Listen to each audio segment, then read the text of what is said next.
Hi everybody, welcome back to my channel. Today we're going to do a DIY Dollar Tree French Country Farmhouse coffee bar accessories. I'm going to use two of these cute little tags from Easter. I just loved their edging. And then I'm going to use chalk paint, black and white. And then I'm going to use that brush tip marker from the Dollar Tree as well. But Dollar Tree has paint if you want to just use Dollar Tree paint. And then for the other project, we're going to use two of these wire baskets from the Dollar Tree. These are the gold ones. I know they're hard to get. A needle nose plier and or wire cutter, as well as some wire from the Dollar Tree. I love this tool bench set. I'm actually going to use some of the silver wire today, but we're going to spray paint it. And then just 7 of the smallest little beads there. I mentioned spray paint. I'm using the Krylon Canyon Black flat, but that's because I have it. But you could use whatever you want. Use one for metal, it would probably be the best. So the very first thing that we're going to do, oh, I didn't mention you need 3 popsicle sticks. Some sandpaper. Boy, I'm a horrible hostess, aren't I? Basically, I'm just going to sand off glitter. This is going to be the back, but I don't want it just to shed everywhere. So when I saw these tags, I just knew that the edge is going to make a perfect French sign. Now, for me, that's what I want. I'm going to be redoing my coffee bar. If you're new here and you haven't checked it out, I have over 1,000 videos on my channel, so go ahead and have a binge. But what I'm going to do is basically make it like a French Parisian sort of cafe. And this sign is going to be part of it. So I'm just taking that tongue depressor sized popsicle stick or craft stick, and I'm using it to level out the edges, squeeze the middles together, put lots of hot glue on there with one hand, and with the same hand going to go ahead and flip it over and attach it. I'm doing that while I'm holding the two pieces together. I just find it easiest. Now when I flip them over after letting them cool, definitely want to let them cool, because if you flip them over too soon, you'll just get movage. You can kind of see the seam there a little bit. So what I'm going to do is I'm just going to hit it with a tiny bit of sandpaper, and that you can still see the seam a little bit on the camera, but it made it so much less visible. Plus the when we go to paint it, it's going to make it almost practically disappear. So we're painting it with Waverly white chalk paint because I have some. But you guys know I have a recipe to make chalk paint on my channel with baking soda and some Walmart's, what is it? Apple barrel paint. I forgot who makes it. But I have this, and it's just, I have some wonderfully lovely subscribers that are so generous to me. And this was a gift, so I'm going to go ahead and use it. I'm using a foam brush. That's my preferred brush for laying on a nice even coat. These came from Amazon. Again, they were another gift. They came with Mod Podge. So they also sell some at the Dollar Tree. Actually, I have a mix. I have some from Target, some from the Dollar Tree, and some from a gift from Amazon.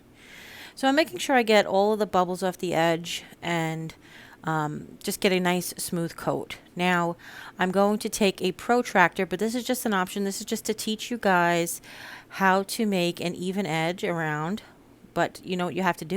You have to tighten your protractor, Jerry, because I forgot to tighten my protractor. What you want to do is you want to set it to the inches of the space around the edge that you want.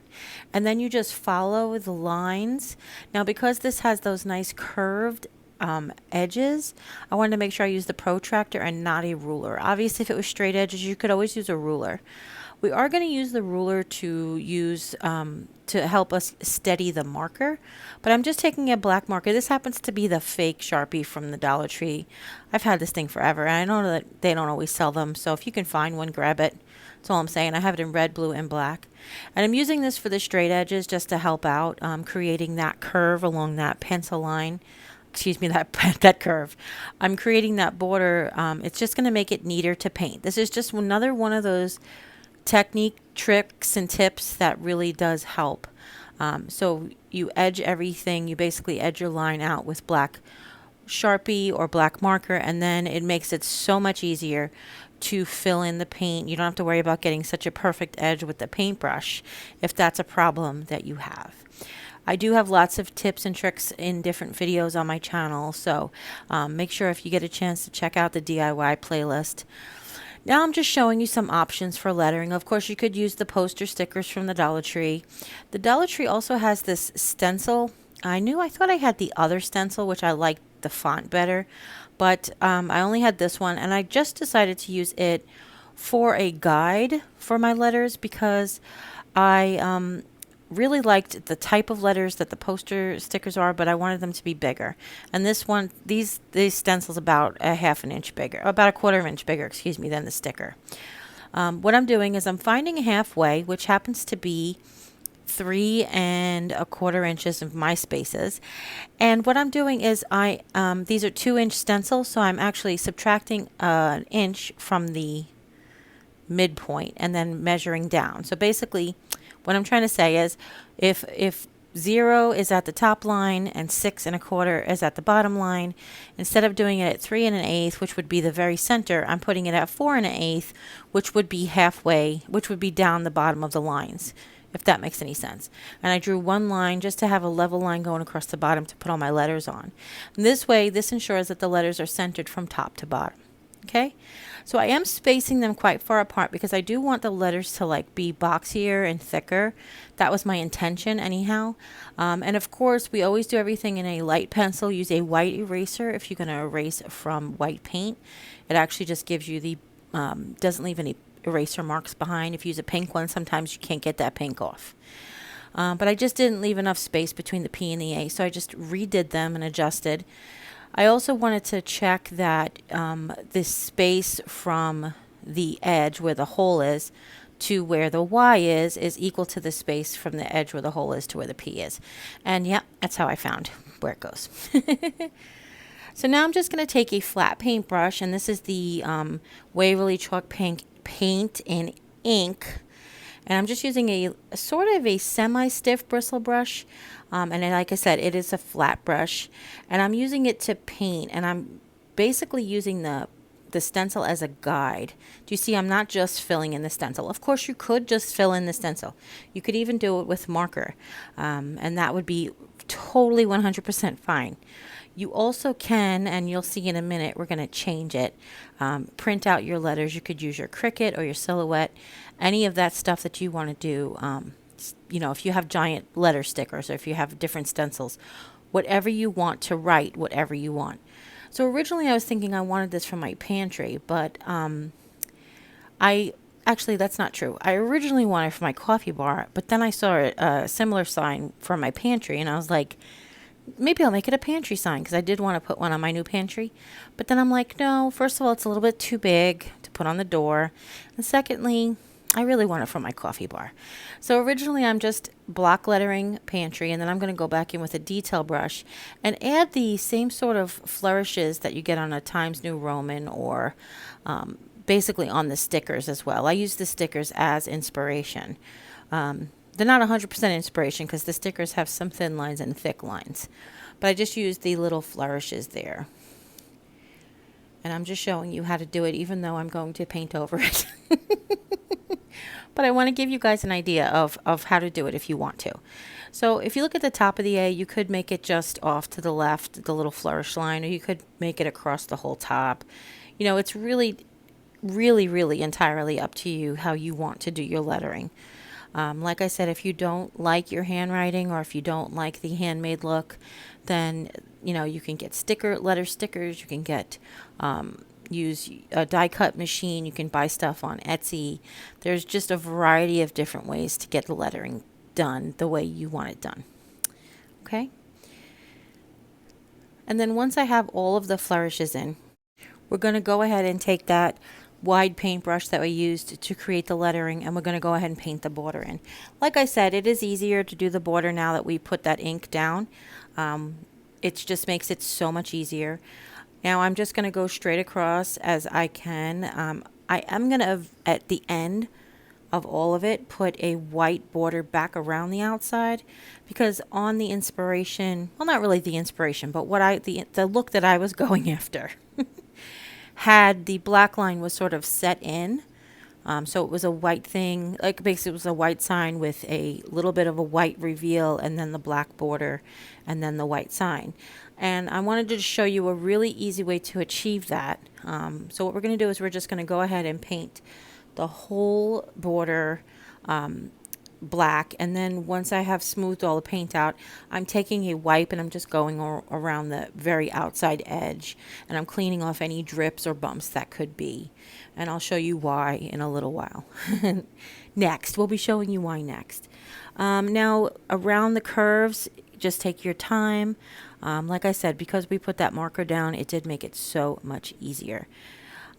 Now you could make this sign or sign like this with other shaped tags. As a matter of fact, I will be using some Christmas tags for some signs coming up similar to this, and different things for, like, different parts of my kitchen as I redo it. My house is already sort of French country farmhouse. I'm just spreading it out a little bit even more. Okay. Now, if you're interested in seeing all of the redecorating and those types of videos, they're in my channel as well. I have a playlist of cleaning and organizing. I don't know that there's one for decorating. It might be. I think it's in the cleaning and organizing playlist. Sorry about that. But if you are interested in how to access all of those playlists, all you do is click on my face below this video, and that'll take you to my channel, and you just slide over to the playlist tab, and then there's all the playlists. Okay, so the next thing I did was I printed this. It says, I'm not gonna butcher the French. It's a Fer de Café. I believe that's how it's pronounced. Fer des I think it's not des cafe. Yeah, Fer des Cafe. And my sister Jane showed it to me. Basically, it roughly interprets, or not roughly, I think she said it means more like invite you to come make coffee. So I was originally going to just put like the French for making coffee. And she said, well, why don't you change the do, which is du, to des? And that means more like, why don't, like almost like an invitation to make coffee. So I was like, well, that's what I want, because I want people to come feel welcome to make coffee at my coffee bar. And not like I'm giving Jim directions. Now, you don't have to do this in French. You can obviously use the word coffee. You can use, Pinterest has tons of inspiration. So does Kirkland's. And, it's just really, the possibilities are endless. As a matter of fact, you can go to Hobby Lobby's website, or you can just find all kinds of different inspiration. So I've folded the letters in half, and I've basically sort of eyeballed the right side to the left side, and I folded it in half, and then I kind of can still see that midline just a little bit, so I put the fold on that midline so it would be spaced evenly. I had to piece the pieces of paper back together again, and I rubbed the back with a 3B pencil. B is a soft lead. 6B, I was looking for my 6B pencil, which is the best one for transferring, but this does leave a very light line. Unfortunately, you can't see it that well, but I could see it, and that's really what's most important. And when you do use this technique, you'll be able to see it, and that's really what's important. Now, for this, I actually chose the 3B pencil as opposed to like the 4 or the 5. I said I was looking for my 6, because I'm going to actually use the brush marker, the glass brush marker from the Dollar Tree, and I really just wanted the shape of the letters. Not even just an inspiration, but I wanted to see like where it was fat, where it was thin, where it curved. But I want to be able to, if I go outside of the line, I don't want to have to go ahead and try to erase it, because I wasn't sure how erasing over this pen would be. Now, my sister Jane said the font that this was on my iPad, she said, why don't I go ahead, and she wanted me to change the accent. She said the accent looked too much like an apostrophe.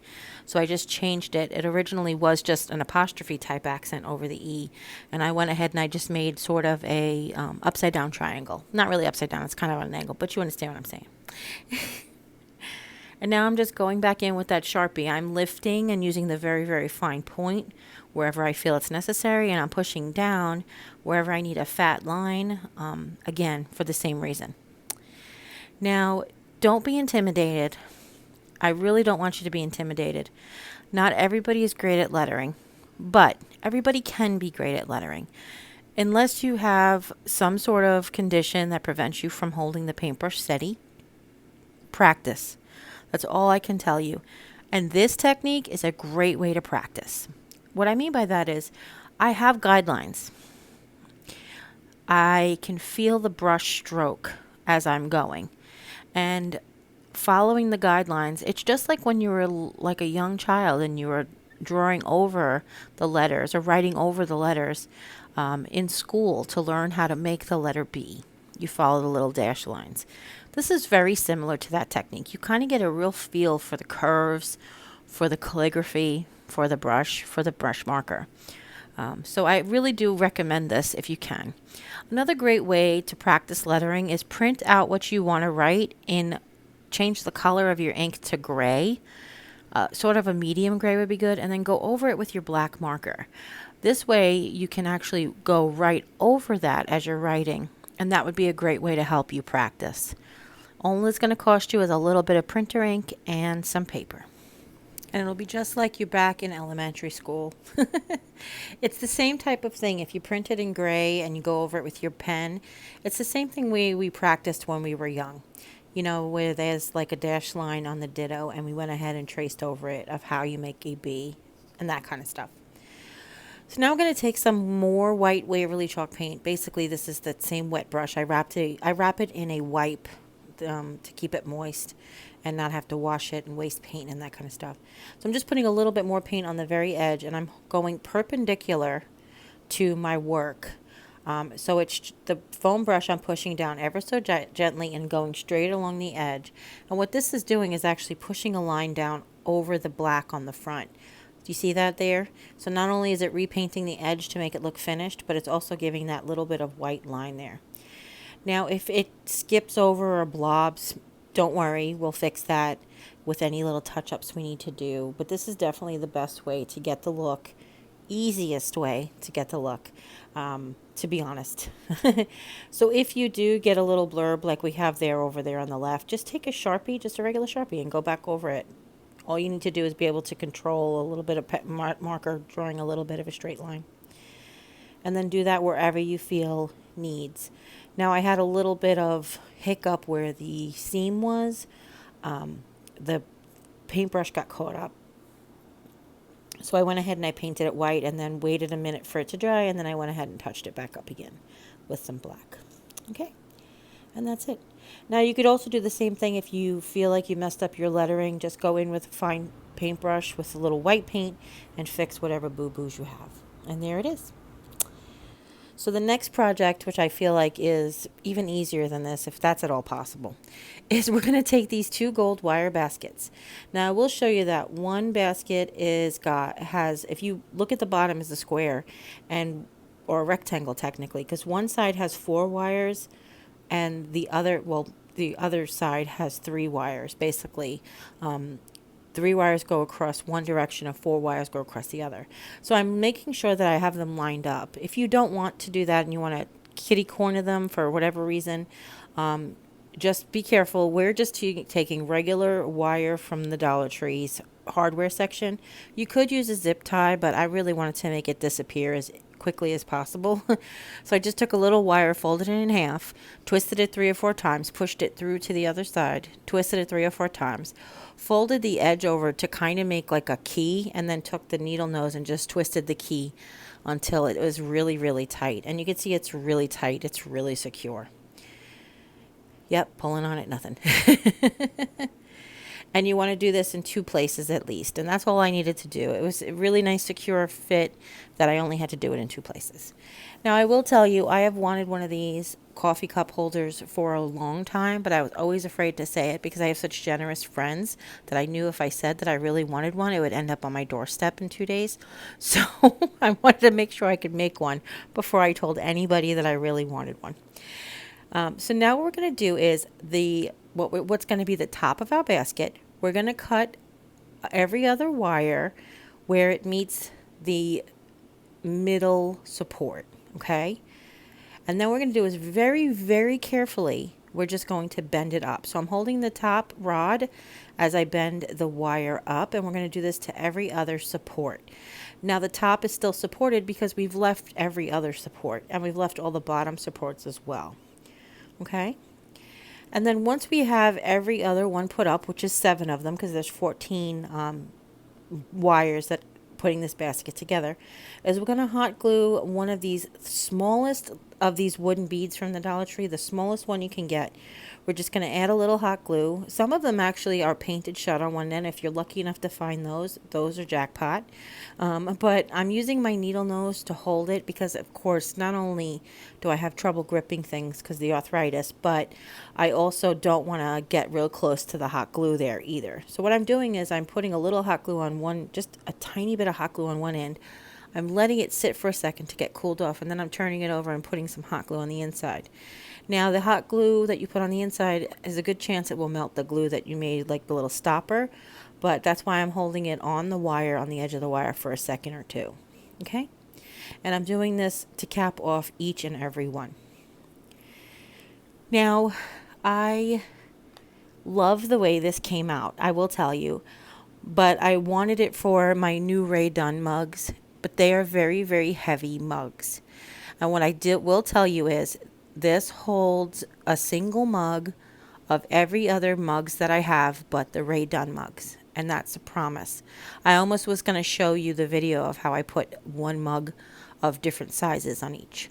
So how I am fixing that for me is I've put my Jeri-Ann coffee mug, the one that says coffee, I've put that right down in the middle of the basket. And that right there, just one mug in the middle of the basket, holds all the weight for all of the other mugs. If you don't want to do that, if you don't want to weight it down with that, you could go ahead and attach this to a plate or to another wire basket. You know, there's ways to put weight to the bottom if you want to. But that to me is good enough because it will hold all the other coffee mugs as well. So I'm not worried about it. Okay. I think that actually, as a matter of fact, with one in the middle, it holds 8 mugs, and I have more than that right now. So I've been very fortunate to find some good deals. So I'm just showing you there how it looks spaced apart. Now, when you have all 7 on there, you will have to just do a tiny bit of adjustment because your first one wants to hang sort of naturally across. But when you put the one next to it, you're going to have to just adjust it so they kind of lean on each other a little bit. But, you know, that's not something you have to worry about. If you only want to put a few on just to get the look, you'll get that look. And here I am spraying it in the nighttime a few hours ago. 360 degrees in every which angle that you can get. And here it is all done, and here it is with the mugs on them. I absolutely am in love with both of these projects. I cannot wait to keep working on my coffee bar. If you guys are interested, just stick around, hit that subscribe button. If you guys have any questions at all, leave them in the comments down below, and don't forget to share with friends and family, anybody who might be interested in making either one of these or the techniques. And if you haven't yet, click subscribe. Go ahead. And when you ring that bell, YouTube will let you know whenever I upload a new video. And as always, you guys take care. God bless, and I'll see you next time. Bye. Thank you, Janie. Bye.